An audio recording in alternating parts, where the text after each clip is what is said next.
Hi, I'm Ehsan Safarnejad. Uh, I have a master's degree in Artificial Intelligence and Robotics from the Shiraz University. I also work as geopolitical analyst, and you might have seen my commentary on different YouTube shows. I have also written for think tanks and different outlets. First of all, Ehsan Safarnejad, thank you very much for joining us for the very first time on our show. I am a big fan of your work. I've seen your videos online on YouTube. The technical knowledge that you have about your subject is just unbelievable. I welcome you on the show. How are you? Hi, thank you for inviting me on your show. It's a pleasure to be here. Asin, you know that there's a big takeover going on. Just last night, the press secretary of White House confirmed that the deal has been done, and only signatures are being have been left. So the United States is officially taking over TikTok. This is a big move since TikTok is a very popular app across the world. First of all, I would want you to walk us through the history of TikTok's transaction. I mean, I've heard that first America tried to ban TikTok, and then Trump came in and he unbanned TikTok, and then this is where we are right now. Well, yeah, so this is not the first attempt, as you mentioned, for the Americans to try to control TikTok, and we'll get to that in a moment as to why it is so important for the Americans to control TikTok. But it was first attempted some time ago. I don't know, have the exact detail, but it was in order to curtail the amount of information that the American audience get from the sources that are not in the sphere of influence of the United States. So that first happened during, I think, the Democrats, but then later on the Republicans wanted to do it as well. Obviously, there was a proximity between the the control or the attempt of acquisition of TikTok by United States with a sort of big journalistic breakthrough by Matt. I forgot his last name. He published Twitter files. Uh, so you know, in those files, we actually understood that United States, through different sectors of the governments or the cutouts of the CIA, tries to influence the content that is published on, different outlets, including Twitter. This was again prior to the acquisition of Twitter by Elon Musk and then rebranding it as X. So that data was very crucial, and that proximity allowed people to, not forget, because people have this tendency of, forgetting things and moving on to the next trend. But due to the fact that it was so close, these two events happened so close to one another, people actually made that connection that this try to this attempt at acquiring TikTok was actually in order to control the data and the content that is being published on the platform rather than what the official narrative is. Because if you look at the official narrative, and again, the spokesperson, the Secretary of State of the White House, the press secretary, actually stated that this was an attempt in order to protect people's data and the privacy of people. But that proximity of Twitter files being published actually allowed people to understand that no, this is not about privacy. This is not about protecting the American private information, and it's more about control and maintaining the hegemony over social media. And this brings us to the next topic, which is actually the the importance of acquiring TikTok for United States. When we look at United States as a superpower, some people even call it a hyperpower in order to differentiate between the status of the United States and Russia and China, right? Because the dominance that the United States has, the hegemony that it has, doesn't just include to military, might. It doesn't just. It's not just limited to the economic hegemony. It includes also the hegemony over social media and the control of data, right? So this is very important because if you look at the latest surveys, uh, the new generation is sort of having some kind of conflict with the older generation. There is a generational gap, as oftentimes it is referred to. And this generational gap is due to the fact that, you know, the new generation sort of have their own echo chamber. At least that's the way that the experts or the politicians view it, right? We know that different social medias are more popular in different parts of the world. So, for example, like the generation, the Gen Z as they are called in United States, they're mostly on TikTok. Those who are trying to learn Chinese or they like the Eastern culture, they're on Red Note. The people who are anti-imperialist, they oftentimes flee from mainstream media and they go to other outlets like Rumble and so on and so forth, right? So all these people have kind of find their own echo chamber. And I'm using echo chamber here as a neutral term, right? Maybe a safe haven would be a better term.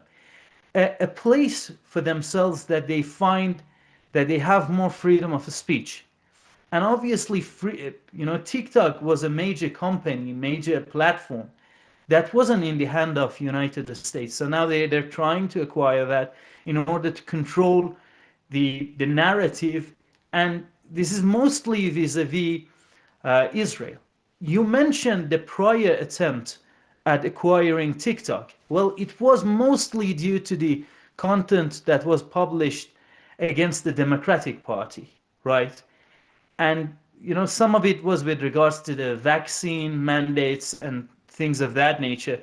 But then now this time around, that you see, you correctly mentioned that how it is Republican administration that is now trying to ban TikTok slash acquire it. Banning is a form of leverage that they try to use over the Chinese company in order to acquire it. But the reason that it is happening is that the only thing that is bipartisan in the United States is their love and support for Israel. And obviously, looking at the data and the latest stats that are coming out of, these surveys, these polls about the viewpoint of the newer generation, i.e., Generation Z, about the uh, genocide that is happening inside Palestine by the Israeli regime, that's a very powerful motive for the American administration, the Republican administration, to curtail and try to control the freedom of speech on this platform by acquiring it. Okay, wow, wow. So let's like connect these two together. What if I am the United States of America? I acquire TikTok. What will I? How will this help me now? Let's like try to put a straight angle to it for our audience. How will this be good for me if I acquire TikTok? Well, it's very obvious. When you control the way that people think, you control their actions. It's very hard for you to control a person's action through brute force. People will come to the streets. The more that you suppress them, the more force that you exert on them, the exact opposite effect it will have. So how So would this if alter thinking? How would this alter thinking? That's what I'm asking. uh, What do you mean? How you're saying that? Yeah, Yeah, yeah, I was going to move on to that yeah. topic next. So obviously, using brute force doesn't help, in controlling the way that people think, to controlling people's action. So in order to control people's action, you have to start before that. You have to engineer how they think, and we reach to the realm and the territory of social engineering, controlling how people think. I'll give you first an example as to what I'm talking about so that it wouldn't be just some abstract thing, and then I'll explain how that works. So in Iran, there was obviously a war that happened. Iran was invaded by Israel and United States. Attacks were carried out against Iran, against the international law, in violation of the international law. And it was very sort of a black and white situation that any unbiased person, observant, would reach to the conclusion that this attack came out of nowhere. It was a unilateral, they call it preemptive, which is an attempt in order to make it a little bit more legal. But, there was zero provocation for this attack. And the Iranian nuclear program is the most scrutinized nuclear program in the world. If people go to the Twitter page of former Foreign Minister of Iran, Mohammad Javad Zarif, and they search for the number 92, they'll see a tweet in which former Foreign Minister of Iran, Mr. Mohammad Javad Zarif, tagged the Director General of IAEA, and he says, you guys have carried out 92% of your overall inspections on the Iranian nuclear facility. Let that sink in. Only 8% of the inspections of the IAEA were carried out, in other countries than Iran, right? 92% of it was carried out in Iran. So the most scrutinized nuclear program in the world. But but I provided that connotation and context to arrive at this moment.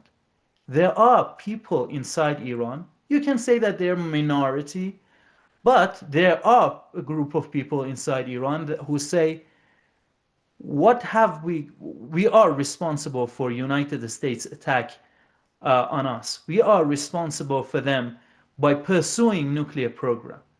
How does this happen? How does a victim start blaming uh, himself or herself or his own country and side with the oppressor? It's a very strange phenomenon, right? Uh, it's a very strange phenomenon. But how does that happen? It happens because of the control of information. Look, there's this term that we have, this expression that we have inside the uh, software engineering slash computer science community. We say uh, garbage in, garbage out, rubbish in, rubbish out, which means that if you give a system that works perfectly, in terms of reasoning, it is flawless. But if you give it a rubbish data, if you give it rubbish uh, information, the outcome that will come out of that perfect system will be rubbish, garbage, right? So the way that they try to do this, again, we're moving up the ladder of cause and effect. First, the desired outcome is controlling people's action. We go to the next, a step up above the ladder of cause and effect. How do you do it? Through controlling people's thinking, through controlling their mind. How do you do that? By providing them with certain information. And it's just one aspect of it. Controlling information is just one aspect of it. There's a difference between information and knowledge. Information is a raw data. Knowledge is something that, in this context that I'm speaking about, I don't. I'm not assuming that the knowledge is correct. It just overall held some belief that is held by the person whom we're talking about, right? This knowledge is formed based on accumulation of information. So when you reach to this conclusion, this sort of our loose definition of knowledge as to, a victim blaming themselves, you have to understand that a little bit of it, one part of it, not a little bit of it, but one part of it is the accumulation of wrong data. What is the other way that they are doing this? So apart from controlling the information that is published or not published, and they can do it through multiple means, removing the content, censorship, and things of that nature is just one way of doing so.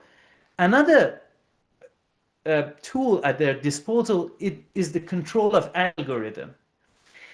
There is this idiotic expression that has surged in the social media apparatus or whatever, and they say we're not talking about uh, control of speech, we're talking about control of reach, which is like a sort of mental gymnastic in order to justify censorship. What they advocate for is basically creating this tier system, this caste system.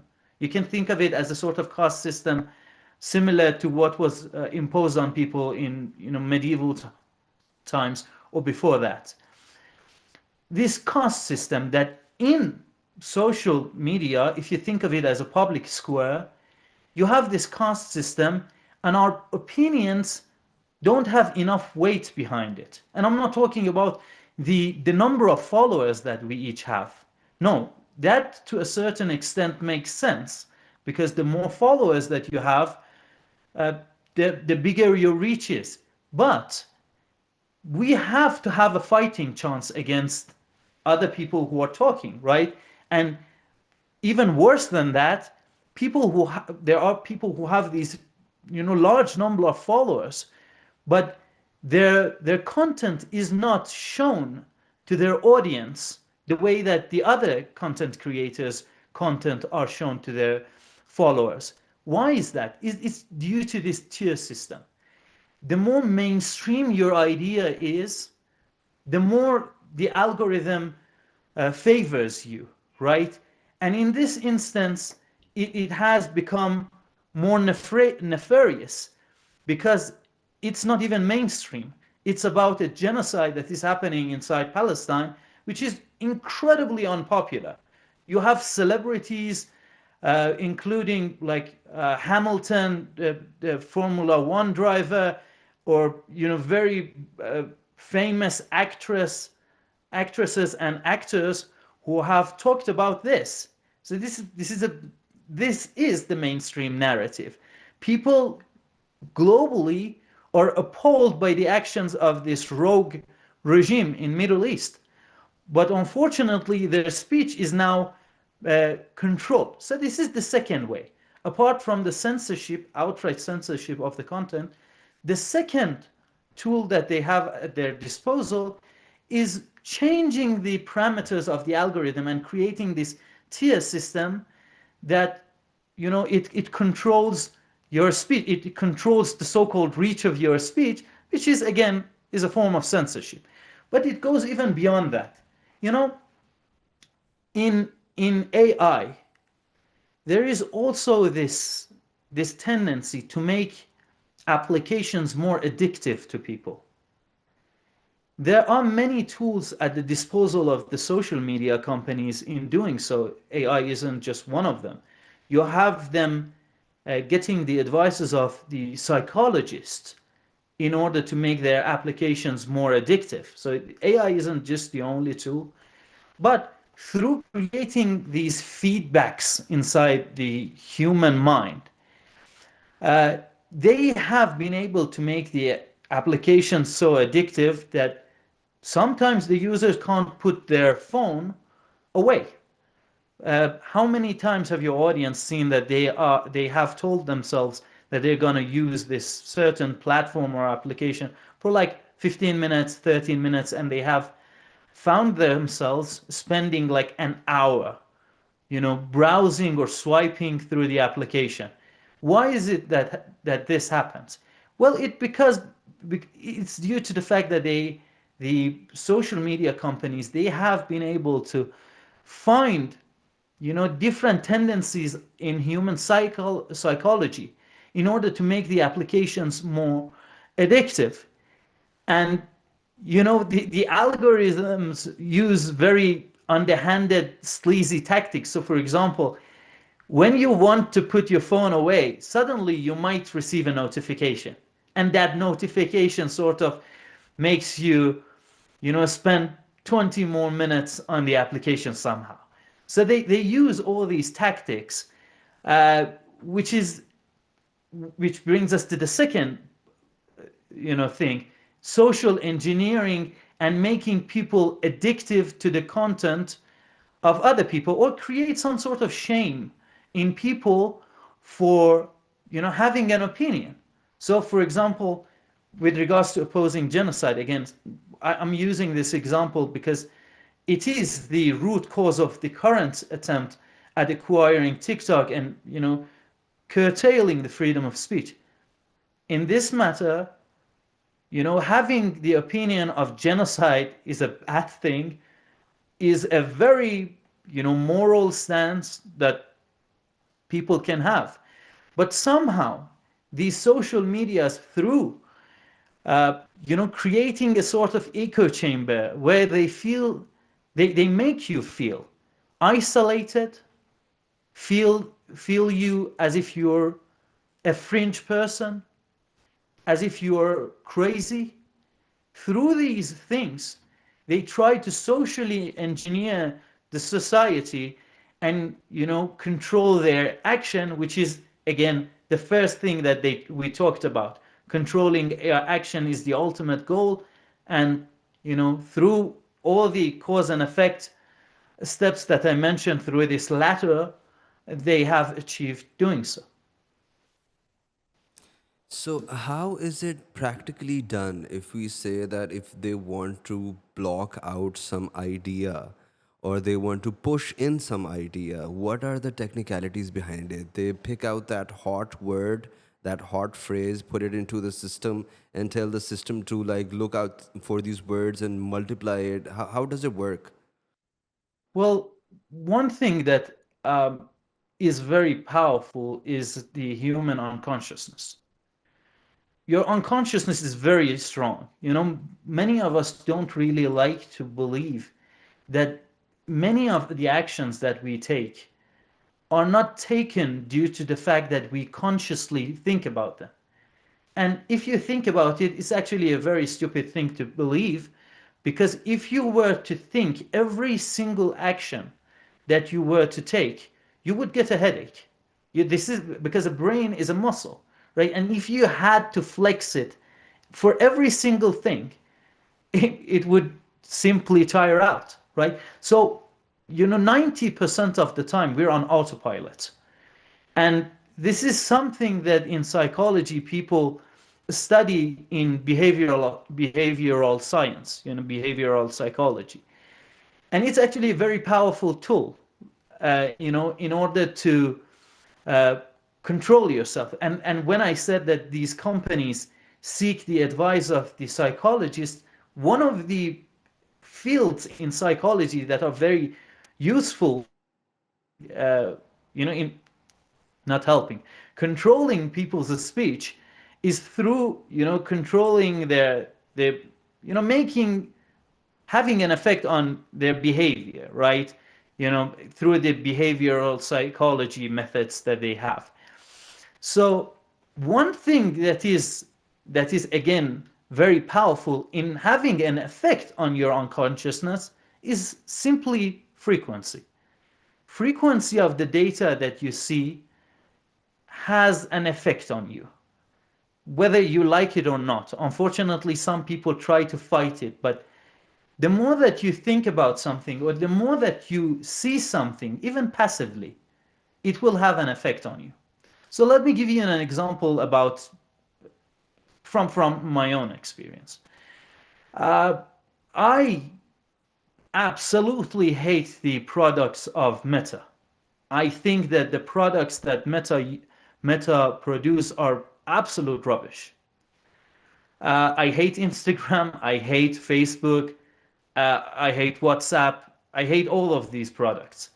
because I think that they're simply not good applications from the technical standpoint, from the in terms of AI, from the technical standpoint in terms of protecting your privacy, from the uh, from their engagement and the kind of business model that they run, and the kind of association and relation that they have with Israel.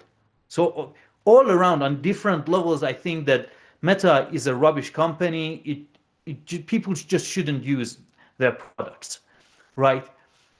I have a WhatsApp, I have an Instagram account that I use very rarely and for, very urgent matters or very peculiar circumstances. Now, I'm a religious guy. Means that most of the contents that I have liked, bookmarked, saved, commented on in Instagram are religious. There are these clergies who talk about different stuff. I like them, I retweet them, I repost them, I save them. But interestingly enough, when I open the Explorer section of my own Instagram, the content that it shows is sexually unacceptable That by is a so person like true. me. That is so true all over the world. Yeah, but why is it that Instagram pushing that kind of content to me? Because the job of these algorithms is to curtail to your need. All these social media platforms, on one level, are something called recommender system in AI jargon, right? We call them recommender system because their job is to recommend to you, right? For example, I'm going to use a very basic example and then move on and expand it to explain what I mean. So imagine you want to watch a new movie, right? You go to a person, that person asks you about what kind of movies you have liked before, and then based on what you have liked, they will suggest to you another movie.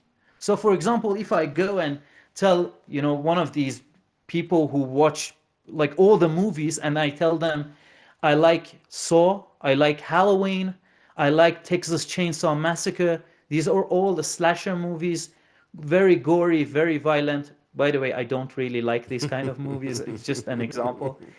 But if I tell them I like that kind of movie, they won't tell me go watch some sappy romantic comedy that is designed for like women that are very emotional and they want to feel loved and everything. Like, no, they won't do that. And that's the job of recommender system. A recommender system's job is to tell you what you might be interested in based on your previous mode of behavior, which in terms of the social media means reposts, likes, retweets, bookmarks, favorites, saving messages, the content that you yourself have produced, right? That's what it means. So when I see that every feedback that I have provided to this AI recommender system that sits behind the algorithm of Instagram, and then I go to my Explorer and I see nonsense stuff that I have absolutely zero interest in, what does it tell me?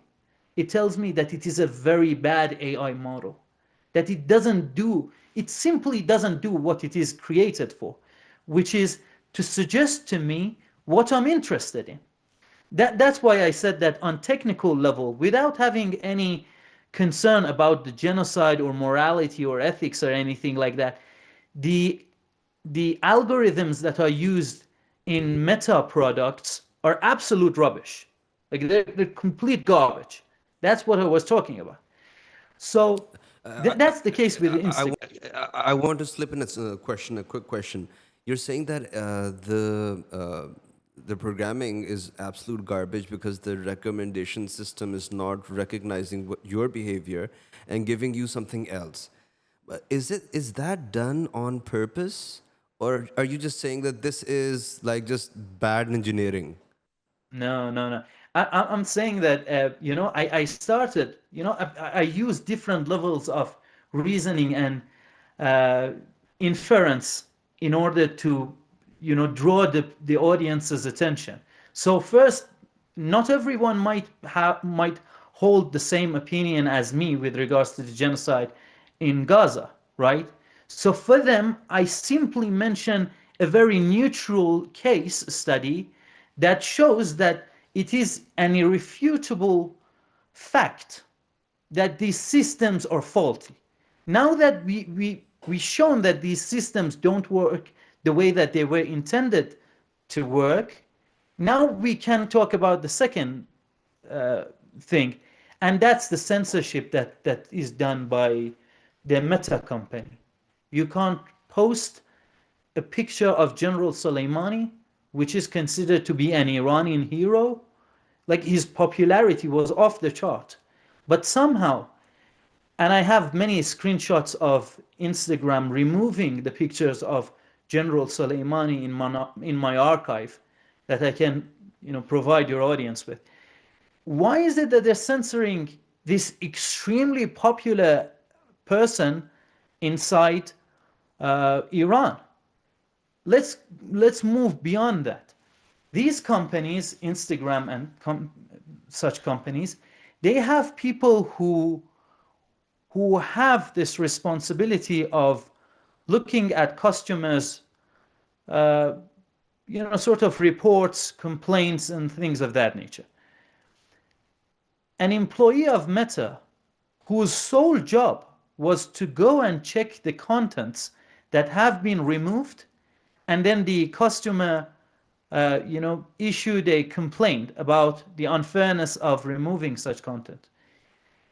They fired a person whose job was that, in looking at the content and see whether they actually violated the terms and conditions of service, or they incited violence, broke some law, or endorsed violence or something like that, which we all universally agree are against the law. Like, I don't think that any of your audience would say that it's an extreme measure to ban a person or at least remove their post when they're inciting violence against another human being. That's we completely agree on that. But this person found out that these contents that were removed, they have absolutely nothing to do to the with the violation of terms and conditions of service. And Meta fired that person anyway. I think that there is Vice is a pretty freaking awful outlet, Yeah. but there is a report in Vice. Again, I'm using Vice because it's mainstream media, because you don't have to share my opinion.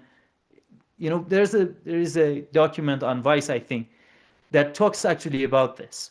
So people getting fired because they have found out that the content that was being censored by Instagram was not in violation of terms and conditions of service of the company.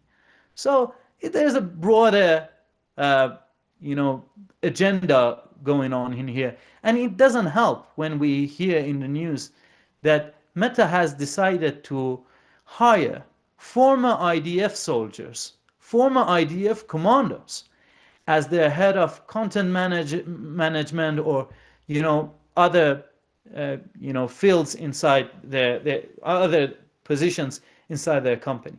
So that's what I was talking about when I was saying that these uh, these outlets, they're actually censoring your data, and they control the narrative. They create an echo chamber. I forgot what I was talking about, So we because I was we were talking. moving in another Yeah. direction. Now I have also have a question. That is okay. Till now we've addressed all things that have been restricted, restricting data, censoring things, restricting a topic, restricting something. I was asking, is there anything that pushes in data as well, pushes in agenda as well? we were talking about restricting some posts, but are there any mechanisms of pushing in some agenda or pushing in some posts? It works in both ways. When I talk to you about a tier system, I'm basically talking about priority, right? And everyone understands that when you talk about priorities, if you have 10 agenda on your schedule or something, and every agenda that you have is the utmost important priority for you, it means that you don't have any priority, because priority in itself is a relative concept, right? So when I'm censoring you, for example, inevitably I'm creating other priorities. And by the way, the tools that they have made uh, just don't just work in terms of restricting some person's reach. It also help boosting another person's speech, the kind of a speech that you want to promote. I mean, not you as you, but we're talking about the company. The company wants to promote, and that's exactly what is happening. They are pushing these contents. When I talk to you about, well, I'm not interested in this content at all. Why is it that it is being pushed on me? Well, it is pushed on me because they want to push it on me. And again, going back to my own experience, I created a TikTok account. Like, I don't remember, 2 years, 3 years ago. And the initial response of my friends who are secular, and they're not religious, and they have a different lifestyle than me, they were all shocked. They said, "Oh, Ehsan, you're creating a TikTok account? You're creating a TikTok account. You're the most religious out of all of us, and you're creating a TikTok account. TikTok is filled with dancing videos, with videos of girls in different clothes. There are all sorts of content on TikTok." And what I told them was that, well, yes, but TikTok is very good at curtailing my need. So, for example, a person like me, I have subscribed to, so for example, Veraticium. Veraticium is this channel that explains the scientific data or something like, or things of that nature. They have videos on nuclear science and things that I really enjoy, right?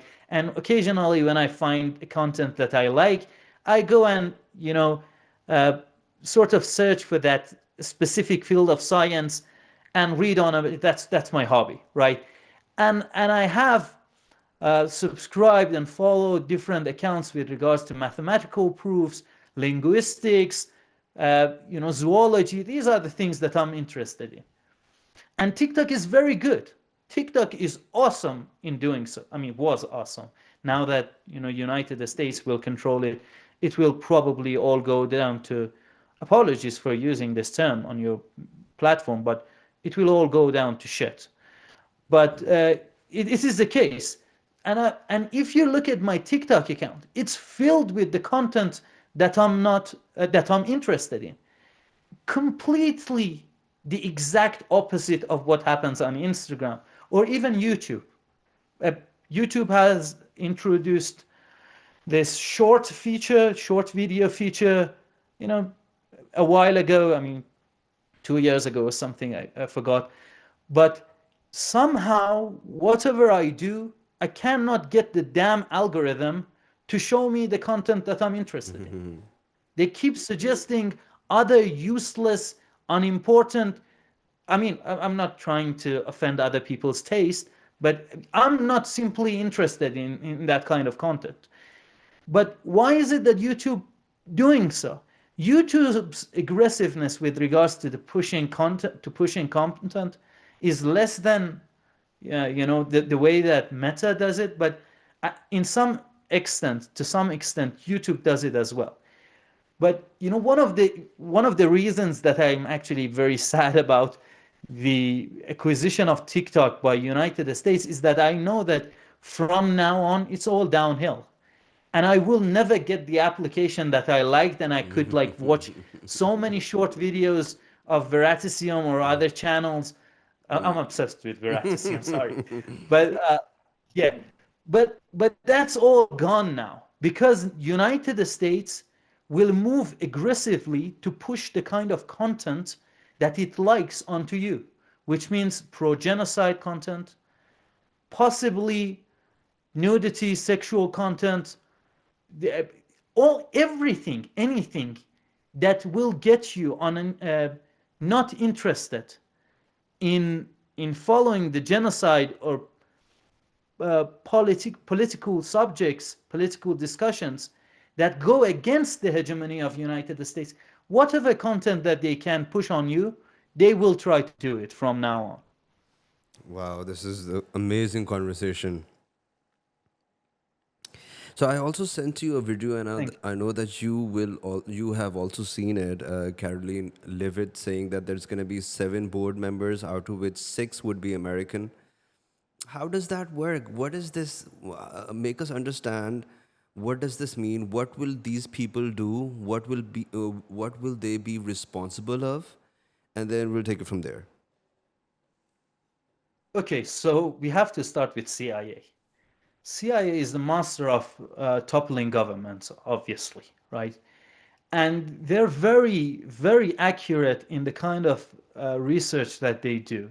They're very accurate. If you read the documents published by CIA, they're surprisingly honest. The kind of documents that they publish for themselves, and sometimes they get leaked, or sometimes they are published as a part of National Security Council documents or memos or something like that. Uh, what CIA does is to, again, do a search, and they will find out the priorities, the so-called national security threats to United States, which basically means any independent country that exists out there and has an agenda that doesn't always align with United States, and sometimes prioritizes the need of that certain community, that certain country's interest, right? So they're very good at finding those problems. What they have been able to do is finding the the effect that the TikTok company has on the American youth, or youth in other parts of the world. We're talking about Generation Z. What they have reached, the conclusion that they have reached, is that they have to first completely shut down speech that goes against the Israeli genocide or anything that challenges the narrative that is coming out of the deep state inside United States. So it's not just about the genocide. It also includes, different things that you might be opposed to. For example, one of the things that people all over the world are very concerned about is digital ID, right? And although to some extent we already have digital ID, it's not just they haven't took they haven't taken the final steps at creating this complete digital identity out of us. But to a very large extent, it's already done. One of the things that people are concerned about, that's digital ID. Now, assume that you're against this and you want to go against digital ID or CBDC, the central bank digital currency. You're against these kind of stuff. And you want to show how important it is for people to oppose that. Pick up their phone and call their senators, their members of parliament, to take some action against these draconian measures that are being enforced on people. Well, now they can control your speech, and they can prevent you from enacting change. One of the fundamental tools in a democracy, and even in monarchies, because you don't really have to live in a democracy, if a mob of people start marching down the street, it will even uh, terrify a monarchy, let alone a democracy, right? So your democracy is as good as your power of mobilization. And your power of mobilization is as good as your power of communication. And once you cannot get in touch with your friends and convey the message that you have to your audience, well, I have a bad news for you. There will be zero change in terms of pursuing the agenda that you want to passionately pursue in order to enact change in the political structure of your government, your society, or anything like that. So all around, on no matter what aspect of it you look at, uh, these things should terrify people. United States had a hegemony over the social media, right? Let me open up a can of worm, and I'm not entirely sure as to if I will be able to completely address it or not. But look, we Iranians have been at the forefront of fighting imperialism of United States for almost 3-4 decades now, right? Because of the fact that we have been at the vanguard of fight against United States imperialism, we tend to find things out before the other people. So, for example, uh, we very early on caught up to uh, the this conclusion that reached this conclusion that we don't really have to fear United States military. What we should be more worried about is United States economic power, right? Because dollar is the world reserved currency of the world. If you're sanctioned, then there's very little that you can do in terms of international transactions. And we found it out because we were sanctioned, right? And we saw the result on us. We warned the American civilians and other people in the world that it is very dangerous, as that if the same tool is to be used against them, it will have catastrophic outcome. Unfortunately, our advices were not heeded by other people, and now you have people being demonetized on different social media platforms. The next on, we found out how important it is to understand this cognitive warfare, right? This is something that we call inside Iran jang shanakhti. It's a term that we use inside Iran. It means cognitive warfare.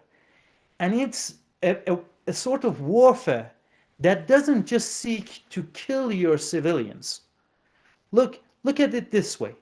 When you kill a person, when you kill an enemy, by the way, we're not endorsing this. This is just a mental exercise. This is a thought exercise. When a person kills their adversary, their enemy, think of it on national term, on global term. Well, they have removed a threat. But when they imposed cognitive warfare, they don't just simply kill the adversary.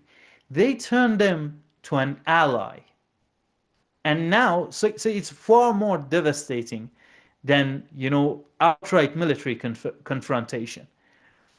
And in certain cases, we were hopeful. I mean, not to a great extent, but there was some minor, very minute, small hope that maybe uh, China's platform, TikTok, would have some effect on changing the narrative, balancing the narrative, right? Because United States is just so dominant in terms of controlling the speech and making these echo chambers, or even manufacturing these Overton windows, which make any idea that doesn't exist within that boundary to sound as fringe and completely unhinged, even if it is not.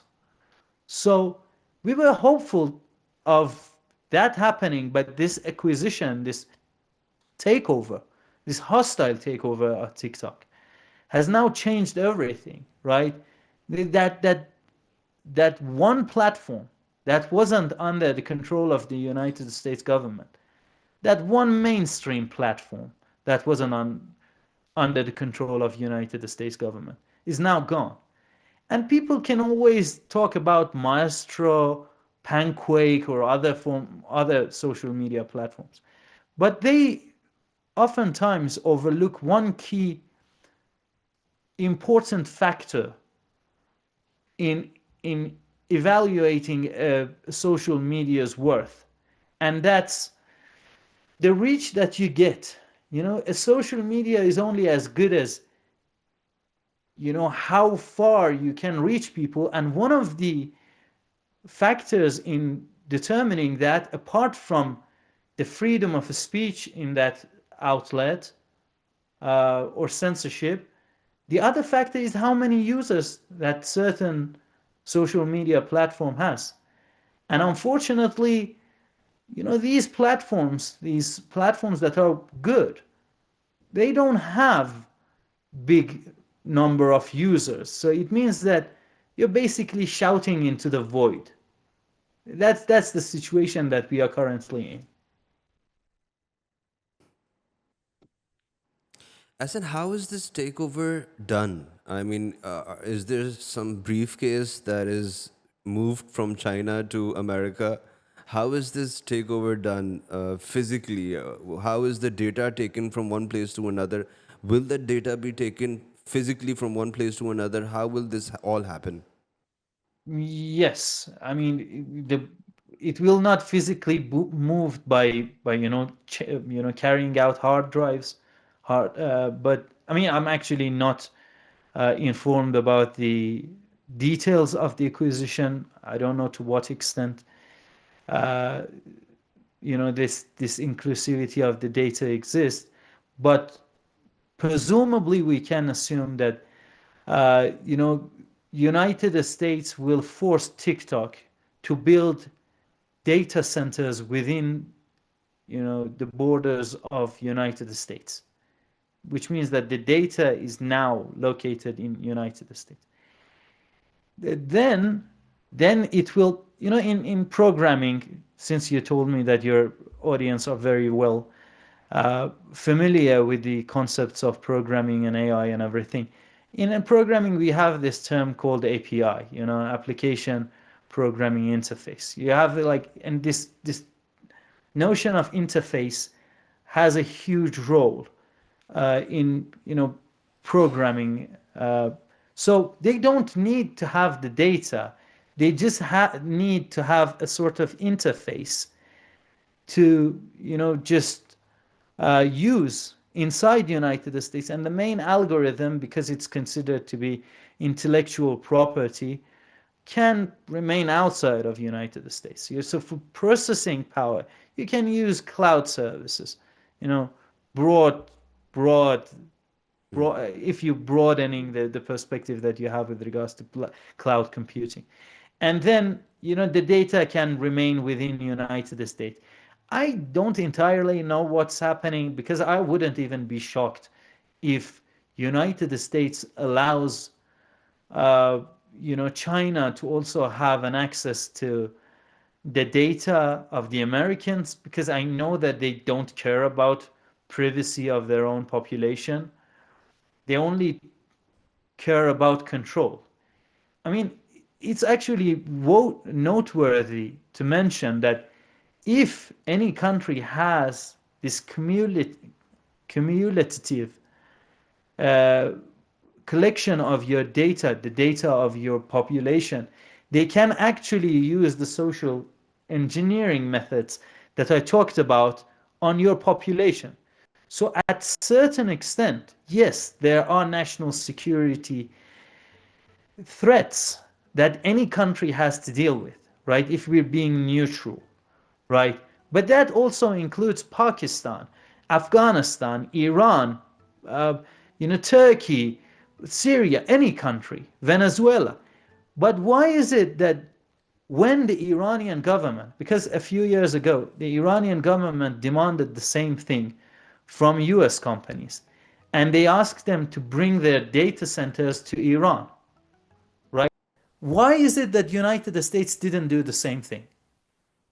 Because yes, it's a genuine point of concern vis-a-vis national security. Yeah, and Iran had that. So I have to acknowledge it. But why is it that the United States didn't do so? Well, because it's a tool, it's a leverage, it's a mechanism in order to exert pressure on other countries, more importantly, more specifically, on the countries that go against the imperialist agenda of United States. So I do believe that it's a point of security concern for people, but since United States is just so dominant, and now their first and foremost agenda and goal is to help Israel to whitewash its genocide, the genocide that it is committing inside Palestine, I won't be even that surprised if they have made the concession that, okay, you can have the data of our population. We just need to have access to those data, to that data as well, in order to oppress them and control them. And we will later on think about the mechanism in order to, prevent you from having that kind of access to the data of our own population. But I mean, the detail of the acquisition, hostile takeover, is not clear at the moment.